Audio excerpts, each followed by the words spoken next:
నిన్న మనం ఎకానమీలో బేసిక్స్ నేర్చుకున్నాం. అండ్ దెన్ ఇప్పుడు ఈరోజు మనం ఎకానమీలో నేషనల్ ఇన్కమ్ గురించి ఒకసారి చర్చించుకున్నాం. నేషనల్ ఇన్కమ్ అంటే ఏంటి, నేషనల్ ఇన్కమ్ కింద ఏంటేంటి వస్తాయి, ఇవన్నీ ఒకసారి డిస్కస్ చేసుకుందాం. నేషనల్ ఇన్కమ్ నేషనల్ ఇన్కమ్ అంటే the total income of a country which includes the income of individuals, businesses, and the government. And it is calculated by adding up the income from employees, properties, rental, corporate, interest, and government, and then subtracting any subsidies paid by the government. అంటే and మీకు ఒక definition కావాలి అనుకుంటే నేను ఇంకొకసారి repeat చేస్తాను చూడండి. National income is the total income of a country, which includes the income of individuals, businesses, and the government. It is calculated by adding up the income from employees, properties, rental, corporate interest, and the government, and the subtracting any subsidies paid by the government. లేదు నాకు concept తెలిస్తే చాలు అనుకుంటే national income అంటే the total of money earned with in a country. మన దేశంలోన ఉన్న మన దేశాన్ని ఎర్న్ చేసేదాన్ని నేషనల్ ఇన్కమ్ అంటారు. ఇంకా ఇంకా కావాలంటే మన దేశంకి ఎంత ఆదాయం వచ్చింది, ఇందులో వ్యాపారం, ప్రభుత్వాలు ఉంటాయి, వ్యాపారం ఉద్యోగులు, ఉద్యోగులకు శాలరీ, కార్పొరేట్ నుండి మళ్ళీ ప్రభుత్వం నుండి వచ్చిన ఆదాయం, ఇవన్నీ పెర్ ఇయర్ పర్ ఇయర్ కలుపుకొని ఆ వచ్చిన ఇన్కంలోని సబ్సిడీ, మనం గవర్నమెంట్ నుండి సబ్సిడీలు అంటూ కొంత అమౌంట్ అంటే అనేది ఇస్తాం బయటికి. ఆ అమౌంట్ వచ్చిన ఆదాయం నుండి సబ్సిడీ తీసేసిన తర్వాత ఉన్న మిగతా అమౌంట్ ఉంటుంది కదా, దాన్నే నేషనల్ ఇన్కమ్ అంటాం. ఈ నేషనల్ ఇన్కమ్ని మనం కొన్ని అగ్రిగేట్స్గా మెజర్ చేస్తాం. అది GDP, GNP, NDP and NNP. దీంట్లో ఫస్ట్ చూసుకుంటే జీడిపి. జీడిపి అంటే గ్రాస్ డొమెస్టిక్ ప్రోడక్ట్. ఇదంతా మనకి తెలిసిందే. జీడిపి అంటే గ్రాస్ డొమెస్టిక్ ప్రోడక్ట్. ఈ గ్రాస్ డొమెస్టిక్ ప్రోడక్ట్ అంటే ఏంటి? గ్రాస్ డొమెస్టిక్ ప్రోడక్ట్ అంటే మనం total value of all final goods and services produced with in the territory of country అంటే జీడిపి. జీడిపి అంటే ఒక దేశంలో ఉత్పత్తి అయ్యే మొత్తం వస్తువులు అండ్ దాని కాస్ట్, దీన్ని గ్రాస్ డొమెస్టిక్ ప్రోడక్ట్ అంటారు. GNP gross national product, total value of all final goods and services produced by the nationals of the country. అంటే GNP is same as GDP, but GDP ఒక వ్యక్తి మీద మనం చూస్తే, ఒక వ్యక్తి మీద క్యాలిక్యులేట్ చేస్తే జిఎన్పి అని మనం దేశం మీద క్యాలిక్యులేట్ చేస్తాం, ఒక దేశం మీద క్యాలిక్యులేట్ చేస్తాం. అందుకే national product, gross national product అంటే ఒక దేశానికి మనం క్యాలిక్యులేట్ చేస్తాం. మనకి ఇందులో formula GNP equal to GDP minus factor income. Factor income అంటే ఇప్పుడు మనం ఏదైనా పని చేయించాము అంటే వాటిని మనుషులు పెట్టాలి. ఆ మనుషులకు మనం కూలీలు అంటే వాళ్ళకి శాలరీస్ ఇవ్వాలి. ఆ శాలరీస్ జీడిపి అంటే మనకి ఎంత ఇన్కమ్ వచ్చిందో దాని నుండి ఆ కూలీలు అంటే మనం వాళ్ళకి ఇచ్చే శాలరీస్ని తీసిస్తే దాన్ని గ్రాస్ నేషనల్ ప్రోడక్ట్ అంటారు. ఇప్పుడు ఫర్ ఎగ్జాంపుల్ మనకు వచ్చిన లాభంతో మనం ఒక ఇల్లు కట్టుకున్నాం అనుకోండి, ఆ ఇల్లు కట్టుకోవడానికి కూలీలు అవుతాయి, వాళ్ళకి శాలరీస్ ఇవ్వాలి. కొంత శాలరీస్ ఇచ్చేస్తే, ఒక ఎక్స్ అనే శాలరీస్ వాళ్ళకి ఇచ్చేస్తే, మనకి ఇన్కంలో ఇల్లు కట్టుకోగా మిగిలిన అమౌంట్ ఉంటుంది కదా, ఆ అమౌంట్ని జిఎన్పి అంటాము. చూడండి, నెక్స్ట్ అలాగే కాకుండా GNP is equal to GDP plus net factor income from abroad. ఇప్పుడు మన దేశం నుండే కాకుండా వేరే వేరే నేషనల్స్ నుండి కూడా మనకి ఇన్కమ్ వస్తుంది. ఎలా అంటే, ఇప్పుడు మన దేశంలో ఉన్న ప్రోడక్ట్స్ వేరే దేశానికి పంపించామనుకోండి, అక్కడ నుండి ఇన్కమ్స్ వస్తాయి. లేకపోతే వాళ్ళు అక్కడ వాళ్ళ ప్రోడక్ట్ని ఇక్కడ ఏదైనా కంపెనీ మ్యానుఫ్యాక్చర్ చేశారు అనుకుంటే, అక్కడ నుండి ఇక్కడికి ఇన్కమ్ వస్తుంది. ఏదైనా కంపెనీ మ్యానుఫ్యాక్చర్ చేశారు అనుకుంటే, ఫర్ ఎగ్జాంపుల్ వాళ్ళు మనకి ట్యాక్స్ కట్టాలి. సో అదే మనకి ఇన్కమ్. ఎన్డిపి. నెక్స్ట్ ఎన్డిపి అంటే నెట్ డొమెస్టిక్ ప్రోడక్ట్. ఎన్డిపి అంటే నెట్ డొమెస్టిక్ ప్రోడక్ట్.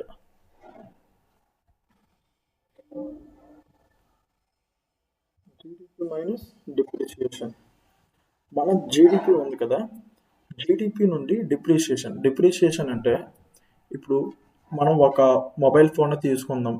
మనం ఒక 2021లో మొబైల్ ఫోన్ తీసుకున్నాం. అది ఒక 20,000 అనుకోండి. ఆ 2021లో 20,000 ఉన్న మొబైల్ ఫోన్ 2024కి వచ్చేటప్పటికి 12,000 13,000 వస్తుంది.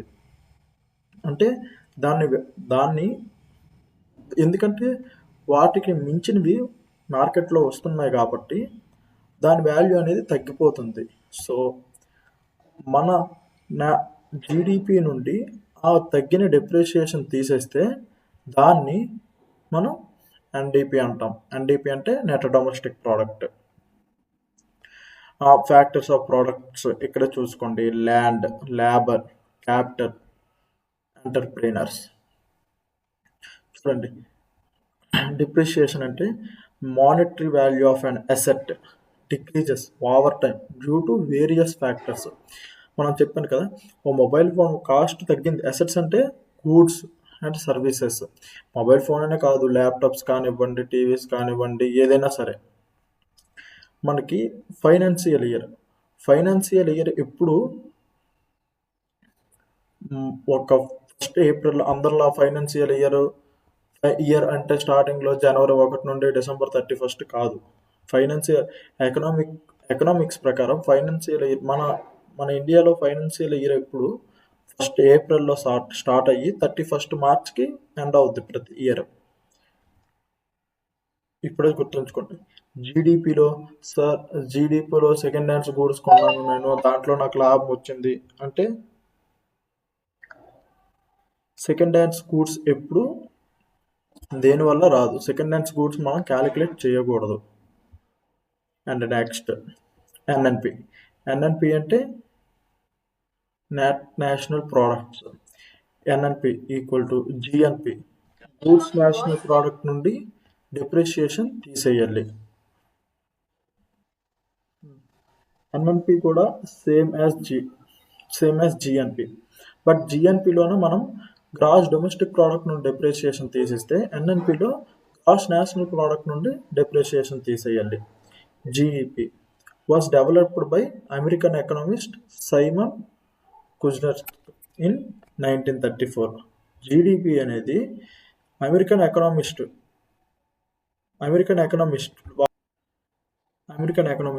సైమన్ కుజ్నెట్స్ ఇన్ 1934లో సైమన్ కుజ్నెట్స్ జీడిపిని ప్రవేశపెట్టారు.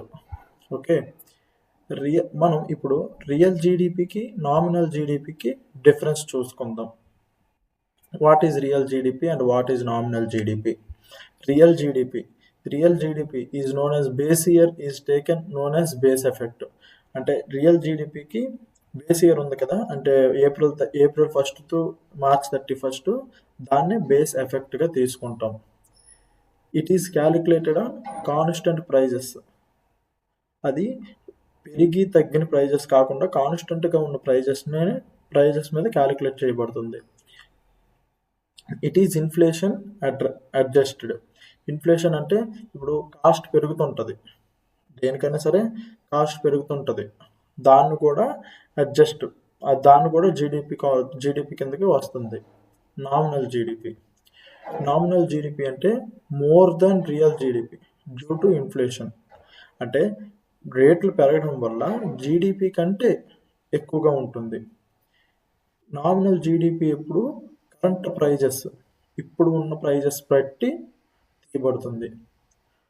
Not inflation adjusted. ఇప్పుడు రియల్ జీడిపి అంటే ఏంటి? రియల్ జీడిపి అంటే ఒక దేశంలోన, మన దేశం అనుకోండి, మన దేశంలో తయారయ్యే వస్తువులు మొత్తం కాస్ట్ని యావరేజ్ కాస్ట్గా ఇప్పుడు రేటు పెరగని తగ్గినా సరే యావరేజ్ కాస్ట్గా పెట్టడం రియల్ జీడిపి అంటే. అదే నామినల్ జీడిపి అంటే మన దేశంలో తయారయ్యే వస్తువులు మొత్తం కాస్ట్ను ప్రస్తుతం అవి ఏ ధరకు పలుకుతున్నాయో ఆ ధరకి ఇవ్వడమే నామినల్ జీడిపి. రియల్ జీడిపి అంటే అది ఎంత కాస్ట్ పలికినా సరే దాన్ని ఆ యావరేజ్ కాస్ట్కి ఇవ్వడం రియల్ జీడిపి. ఇర్విన్ ఫిషర్ అనే అతను దీన్ని కాన్సెప్ట్ ఆఫ్ మనీ ఇల్యూజన్ అని అంటాడు. మనకి ఈ బిట్ చూసుకోండి. Concept of money illusion was set by Irwin Fisher, was mentioned by Irwin Fisher. And GD inflator మనం ఎలా క్యాలిక్యులేట్ చేయాలంటే nominal GDP by real GDP by 100. Nominal GDP by real GDP into 100. ఈ formula అనేది మనకి important. Nominal GDP by real GDP.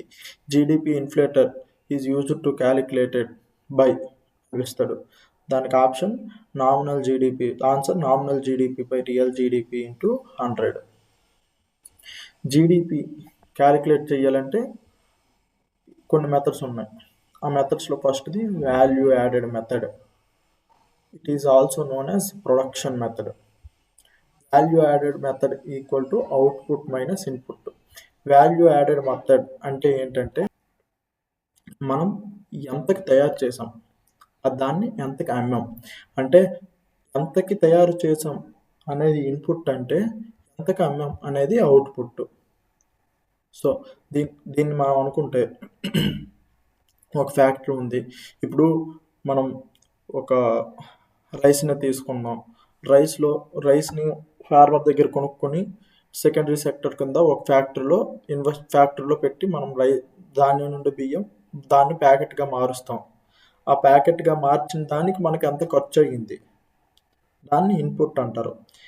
మనం ఆ ఖర్చులన్నీ చూసుకొని మనం ఎంత లాభానికి అమ్మాం దాన్ని అవుట్పుట్ అంటారు. వాల్యూ యాడెడ్ మెథడ్ అంటే మనం ఎంతకు అమ్మిన దాంట్లో నుండి మనకి తయారు చేయడానికి ఎంత ఖర్చు అయ్యింది అనేది తీసిస్తే దాన్ని వాల్యూ యాడెడ్ మెథడ్ అంటారు. ఓకే, ఇప్పుడు income method. Compensation to employees, operating surplus, mixed income.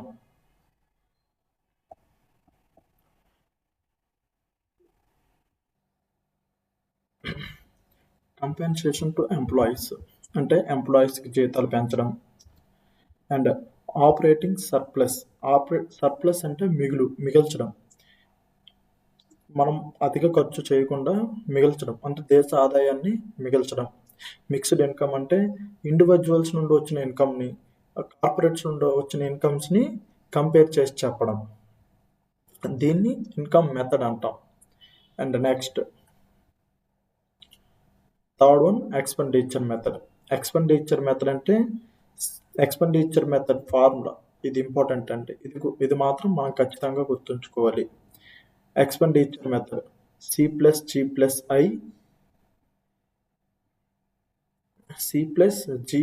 I plus X minus M.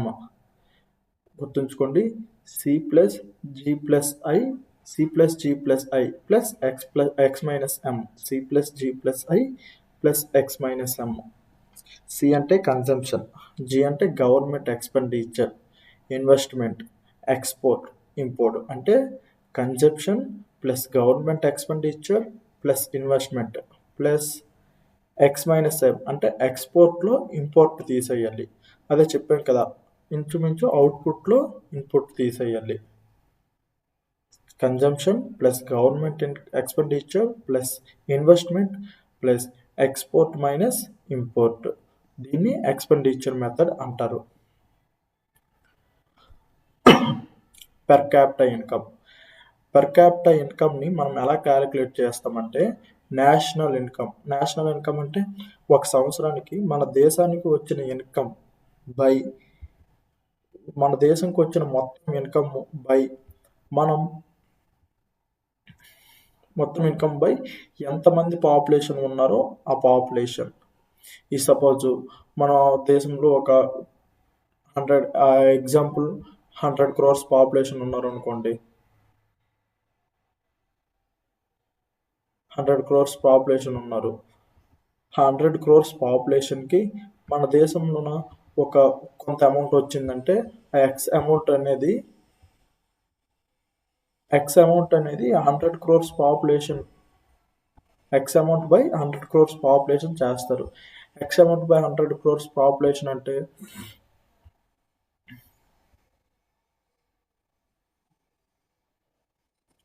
X amount by ఇప్పుడు మనకు ఒక ఎక్స్ అమౌంట్ వచ్చిందంటే నేషనల్ ఇన్కమ్, ఆ నేషనల్ ఇన్కమ్ ఎక్స్ అమౌంట్ వస్తే మన ఇన్కమ్ని పెర్ క్యాపిటల్ ఇన్కమ్ని ఎలా క్యాలిక్యులేట్ చేస్తామంటే మనకి ఎంత ఇన్కమ్ వచ్చింది, మన దేశంలో ఎంతమంది ప్రజలు ఉన్నారు, ఆ ప్రజల్లో ఒక్కొక్కరికి ఎంత ఇన్కమ్ వచ్చినట్టు అనేది క్యాలిక్యులేట్ చేయడమే per capita income.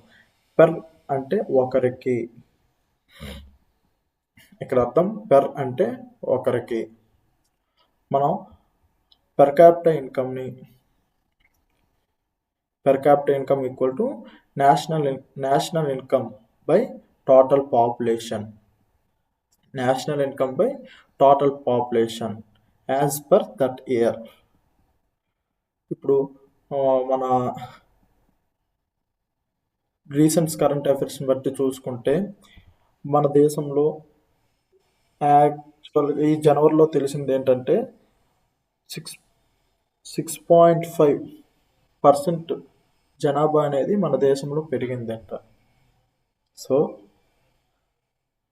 Purchasing power parity అంటే పిపిపి.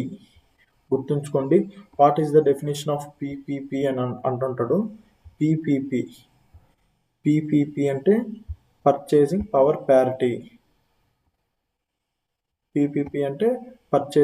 ప్యారిటీ.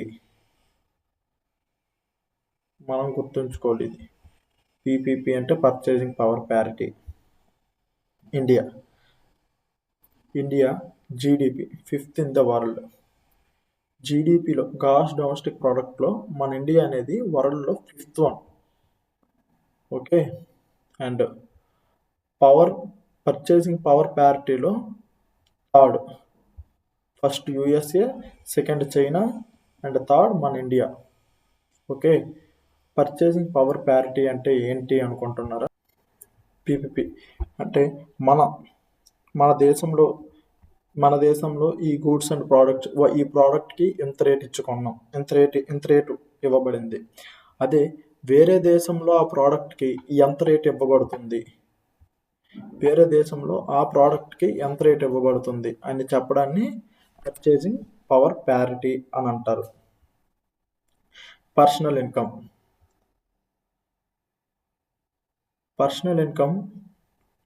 అంటే total income of an individual earned from all these sources before taxes. అంటే ట్యాక్సెస్ వెయ్యక ముందు ఎవరైతే ఎంత సంపాదించారో దాన్ని పర్సనల్ ఇన్కమ్ అంటారు.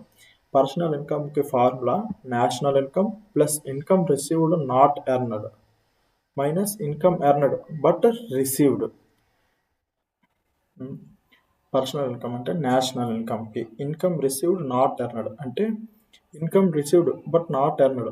మనం డబ్బులు తీసుకుంటాం బట్ అది మనం సంపాదించడం కాదు. ఫర్ ఎగ్జాంపుల్ మన ఆంధ్రప్రదేశ్లో చూసుకుంటే అమ్మఒడి అండ్ పెన్షన్ అండ్ వచ్చిందిగా ప్రతి ఒక్కరికి, లేడీస్కి వచ్చేసరికి 18,750, ఇది మనం అమౌంట్ రిసీవ్ చేసుకుంటున్నాం, బట్ మనం సంపాదించటం లేదు. దీన్ని income received but not earned అంటారు. Income earned but not received, ఇక్కడ నాట్ అనేది పడలేదు. Income earned but not received.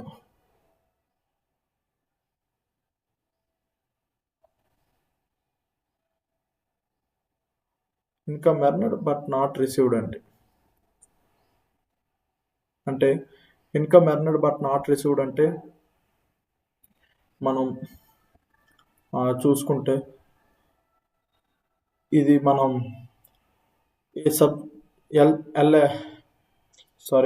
మనం పోస్ట్లో అమౌంట్ కడుతుంటాం.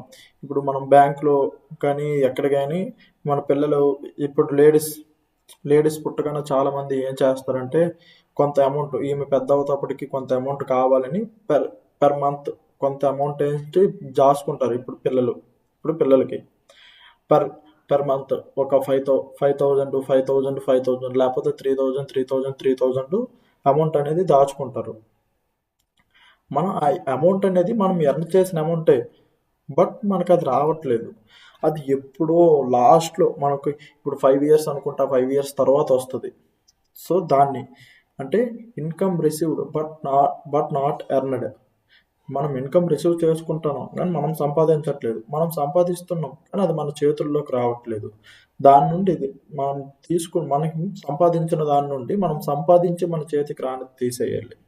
అంటే పర్సనల్ ఇన్కమ్ అంటే national income plus income received not earned minus income earned but not received. ఇది per పర్సన్కి చూసుకుంటే, ఇది per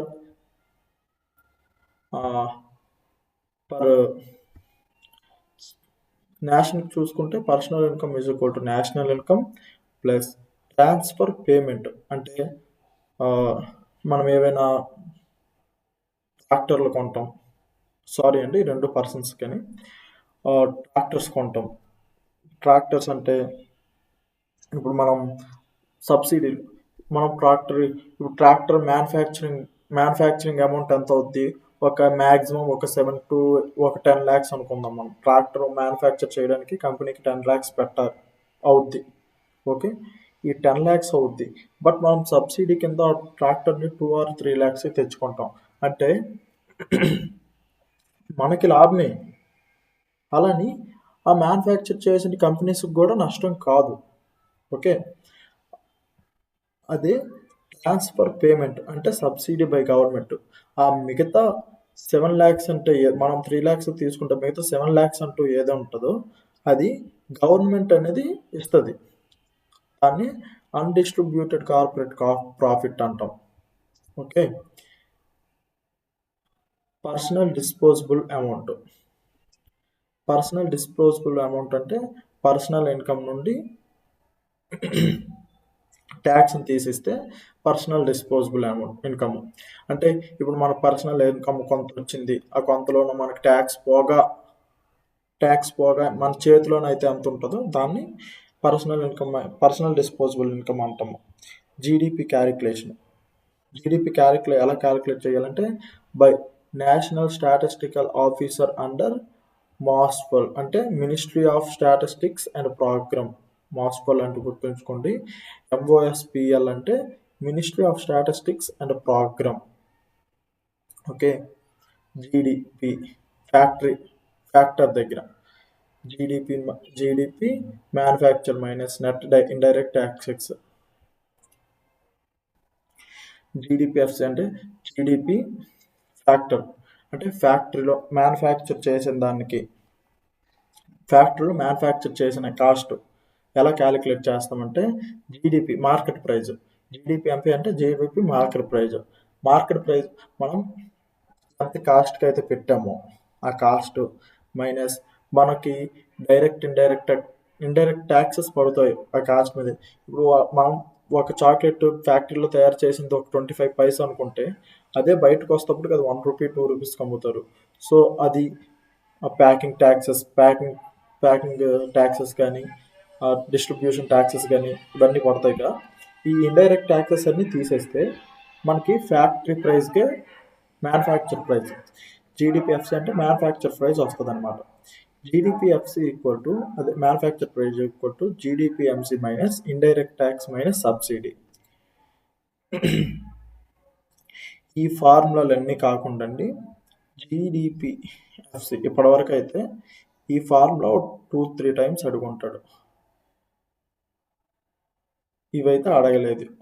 GDP minus depreciation is equal to net GDP, ఇది మనకు తెలిసిందే. GDP plus NFII equal to gross NP. Household income is not under GDP. Household income అనేది GDP కింద రాదు. Okay, thanks for watching this video. Please like, share and subscribe to our channel. ఇది మన channel study with me. ఓకేనండి, next video మనకి ఇప్పటివరకు national income తీసుకున్నాక next పార్ట్తో రేపు వద్దాం. అంతవరకు బాయ్. ఈ నోట్స్ అనేది టెలిగ్రామ్ ఛానల్ డిస్క్రిప్షన్లో పెట్టాను, ఆ టెలిగ్రామ్ ఛానల్లో జాయిన్ అవ్వండి. నోట్స్ అనేది అందులో ఉంటుంది, హ్యాండ్ రిటన్ నోట్స్ అండి. అండ్ ఇంకా ఏమైనా డౌట్స్ ఉంటే కామెంట్ సెక్షన్లో చెప్పండి, ఐ డెఫినెట్లీ క్లారిఫై ఇట్.